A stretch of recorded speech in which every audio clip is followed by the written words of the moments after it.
Hello everyone, Farah Hanoun here, and I'm joined by Antonio Carlos Jr., who takes on Ian Heinisch at UFC Rochester on May 18th. Antonio, how are you? Oh, great, great. Thank you so much for the opportunity. Of course, thank you so much for your time, and we're very close to your fight. I know you've been very anxious to get back in there. It's been a year, I believe. Yeah, So tell me how you're feeling. yeah. So the anxiety is like, it's so big, you know. It's more than a little bit more than a year. My last fight was April 14 last year. Yeah. And, so after that, I got some injury. I needed surgery on my pectoral. So, man, looking forward to get back to the octagon, to feel that incredible feeling, Yeah. and throw some punches. And maybe knock someone out or choke him out. And you said the surgery was on your shoulder? Yeah, actually, it was in the pectoral, so it was kind of the shoulder, was the I tore the muscle. Okay, and is this something that happened in training, or is it an issue? Because I remember you were scheduled to fight Elias Theodoro in December, and then you had to pull out. Did you have an accident in training, or is this an injury that that you've been dealing with for a while? Yeah, I was in training. Actually, I supposed to fight Derek Brunson in October. Yeah. So he got injury, something in the eye. I don't remember what was it. And then they changed my fight. So they changed my opponent for Teodoro, and I was supposed to fight in September. It was the same. Actually, the day I was supposed to fight him was the same day I had the surgery.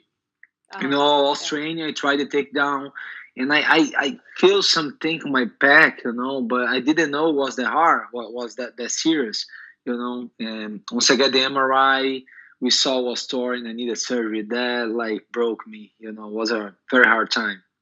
Of course, I imagine, and of course, you have to be 100% when you go in. Well, you guys are never 100%, but you know what I mean. You have to try to be as as healthy as you can. Let me ask you, because you're fighting Ian Heinisch, were you disappointed that you didn't get a ranked opponent, and did they offer you anybody before Ian? Actually, they offered me some guys, but they everybody in the rank either has a fight, or had a fight, or was injury. So I said, Nick, when can I fight somebody? He said, maybe July, August. I said, no, please fight somebody. Yeah. So just give me somebody. It's like as we said, it's like a year. So I'm looking forward to getting to the octagon. It doesn't matter who it is. And everybody's tough in UFC. So sure, I want to rank guy, somebody in front of me. But I supposed to fight Theodoro anyway. He was, behind me in the ranking. So I just want to fight. I just want to be doing what I like to do, what I love to do. I want to get there. I want to feel that feeling, incredible feeling. And I hope I get a win. Of course. And did you watch Elias's fight with Derek Brunson? Yeah, I did. I did. It was weird, Elias he got a weird style, and but kind of confused the guy, I didn't like the fight actually, I think it was too weird. And I see a lot of mistakes, a lot of holes on both games, either Derek Brunson and Elias. But they can be a future opponent, so this is good. I see a lot of holes. Yeah, I was about to tell you, because these are two guys that you were scheduled to fight, and all of a sudden you're watching them fight each other, so I was assuming you would be interested in that. Yeah, I don't want to fight Elias anymore because he just lost. But maybe Brunson, he's in front of me in the ranking. We're supposed to fight, and then he fought Israel. I don't know. Maybe, you never know what's gonna happen because the division is so. It's a lot of things happening. This guy I forgot his name now. He's gonna fight. He's gonna fight Anderson Silva. Oh, Jared Cannonier. Yep. Cannonier. Yeah. So he's getting to the ranking. David Branch lost 2 fights in a row. So it moved a lot. Jack Hermanson go to the top. Jacare goes a little bit backwards. So there's a lot of things happening. you know, at the moment in my division. There's the interim champion, so they're gonna fight for the champion. Looks like Romero and Bruashin are finally gonna happen. I don't know. We never know, right? Yeah, that's been scheduled 100 times. Yeah. Yeah, so we never know what's gonna happen. Yeah, and I just want to be active. You know, I want to keep fighting, and as much as I fight, I get more experience. You know, another win. You know, and more money and everything. So it's pretty good. I just wanna be active and be fighting. Definitely, and you're fighting May 18th in Rochester. Are you disappointed that you're not fighting this Saturday in Brazil? Would have been a hometown fight for you. Oh yeah, I really asked them to fight. Man, Nick, please let me fight in Brazil. No, but looks like the card was full. So they really try. You know, because I love fighting Brazil. You know, all my family, my friends, and everybody there. I really asked them, but the card was really full because it was out of the blue. You know, Ian got a fight in England, so his opponent pulled out. You know, in the last second, you know, after waitings, I don't remember that, something like that. Yeah. And then they offered the fight with me, you know, but by the time, you know, the real card was really full, and they couldn't find a spot for me. You know, truly sad, but you know, it's good fight here too. You know, now I'm living here in US, so I never been in New York. I know it's not New York, but like it's New York anyway. And it's not too far from Florida. Sorry? And it's not too far from Florida. Yeah, it's not too far, you know. There's no time difference, so this is good for me. I need a connection, you know, a flight connection, but... Oh, okay. Yeah, but it's not that far. You know, it's going to be the total is going to be like 4 hours and a half, so it's fine. You know, it's good. I got some friends coming with me too. Some friends from Brazil is coming. So we'll be fine. And then after that, they're gonna go to Brazil. Okay, that's great. Well, let's talk about your fight. Your opponent, Ian Heinisch. How much did you know about him? He's only fought once in the UFC, once in Dana White's Contender Series. Did you watch his fights? Are you a kind of guy that watches tape? Do you leave it to your coaches? How do you approach when you get an opponent? Sure, I know a lot about him. You know, I know a lot about all my opponents. So I watch his fights like a million times. Uh-huh. You know, I see his like what he got strong in his game. I see his holes. Where can I find the spots to win this fight? You know, he's a very strong guy.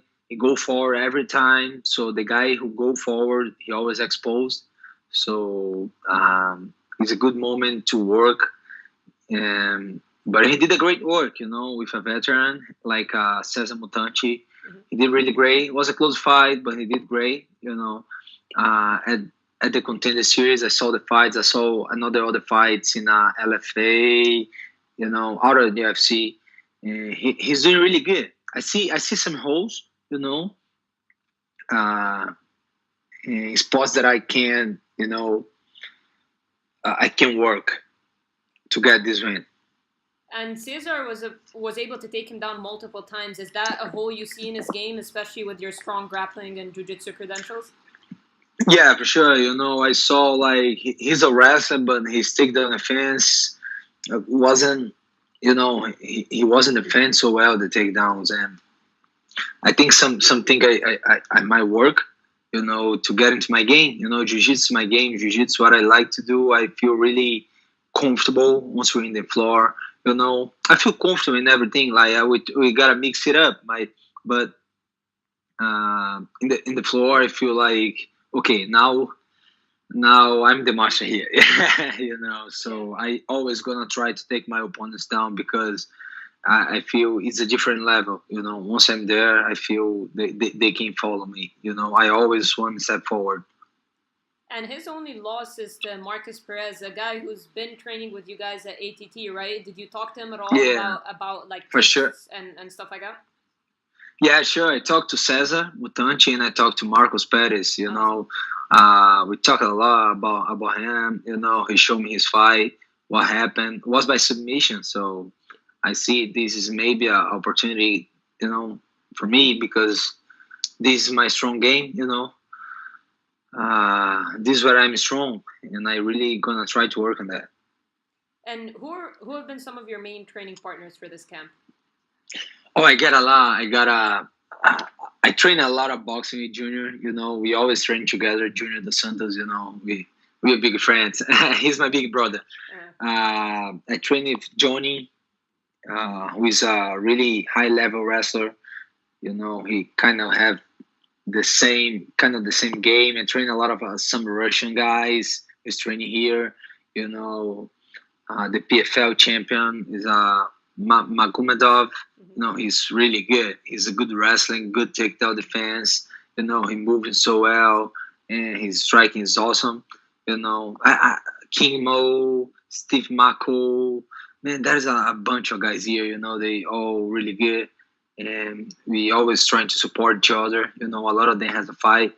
So Masvidal, I train a little bit with Masvidal. He's gonna fight Ben Askren, so it's kind of the same game. So we train a little bit too, and yeah, that's it. I get a lot of guys here. Have you been helping Masvidal for his preparation for Askren? A little bit, a little bit. We just trained this week. We train, we spar 2 times, but we always trying to help each other here. Me, Masvidal, Johnny, is this wrestler I'm talking about. He's really high level wrestler. Steve Mako, who is unbelievable. He's Olympian wrestler. Some Russian guys. They all really good. Junior, who throws a lot of overhands as my opponent.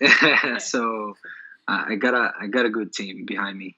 Of course, and ATT is full of phenomenal fighters. Dustin Poirier just won the interim title. What was that like for the gym, and how much does that motivate you for another champion at your gym? Yeah, and a lot, because everybody want to get the belt. I want to get the belt. I want to be the champion. And what a fight, by the way, between the 2 warriors, right? Yeah. Holloway, and he put everything, like, they leave everything in the cage. It was awesome. I see how Dustin improved on his game, on his striking and everything. He's a really nice guy, so I was really happy for him. We got a lot of another champions. You see Amanda Nunes, he got 2 belts, and a bunch of guys. So that really motivated me to get there, give my best, and get this belt. As soon as I have the opportunity, and I'll have very soon, I hope. And when you fight on the 18th of May, it will almost be a 5-year anniversary since you won the Ultimate Fighter. Did you know that? And is it crazy for you to see how far you've come? Oh, really? 5 years in UFC? Yeah, May 31st, wow, 2014. I'm getting old, man. I'm getting old. No, that's not what I meant to say. I was trying to make you celebrate your achievements, not tell you about. So I hope I have another win. So was a good time. 5 years ago was a good time. So I hope I got another win. Yeah, I was trying to tell you that this is something to celebrate. You're 12th ranked middleweight in the world. I was trying to show you how far you've come, not to tell you that you've gotten old. Yeah. Yeah, but I hope I get even better. I go to the number 3, 2, 1, be the champion. Hopefully. And do you feel like a win over Heinisch will finally give you maybe a top 10 opponent next? You mentioned Derek Brunson. That would make sense. He's ahead of you of the ranking, and you were supposed to fight him before. Mm-hmm. Yeah, it could be him. I don't know. There's a lot of guys. I don't know what's gonna happen. Yeah. I asked to fight Buroshin. I really want to fight him, but now he got a fight schedule for August, so I don't think it's gonna be possible. I hope I don't get injury, and fight as soon as possible too. After this one, maybe August. Maybe in the same day. So that is a Bruson. I don't know when Gasson is gonna fight again, or maybe Jack Hermanson. He said he's not scared about fighting Brazilian Jiu-Jitsu guys. So I'm here. I'd love to fight him and show him some Brazilian Jiu-Jitsu. I don't know. Jacare didn't show him that, and I hope I can show. I don't know. There's a bunch of guys. The division is changing a lot. So I want to get somebody in front of me. But I don't know who actually. Why did you want that Boyashinya fight so badly? We was in the same house, the Ultimate Fighter, you know. And he's a very hard guy to get along with, and we don't really like each other. He talk a lot of shit actually inside the house, outside the house, and he always talking shit. So he talks shit about me, not just about whatever, but about me. So that's why I'd like to fight him. And to be honest, I think it's the easiest fight in the division. Like if you see the ranking, for me, he's the easiest fight.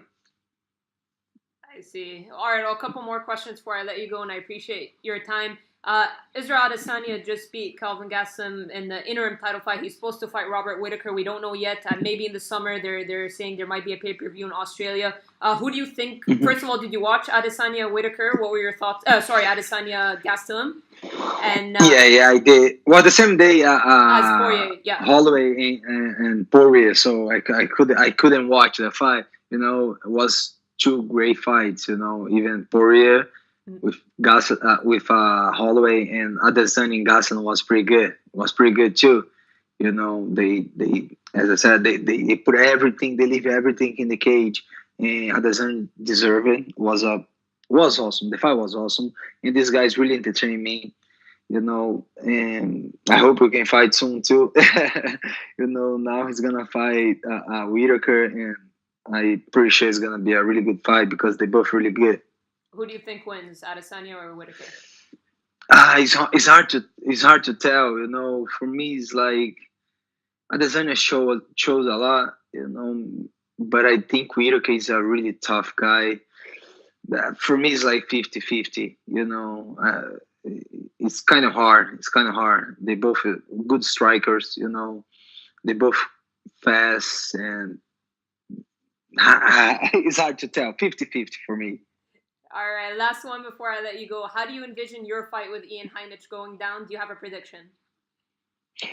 I hope I wanna submit him for sure. Put him down, work a little bit. Strike a little bit, feel it, making him like think I'm gonna strike, put him down, make him drink. I'm gonna put him down, I'm gonna strike. Making him guess what I'm gonna do. And do my game. Always work on my jiu-jitsu, go to the back and choke him out.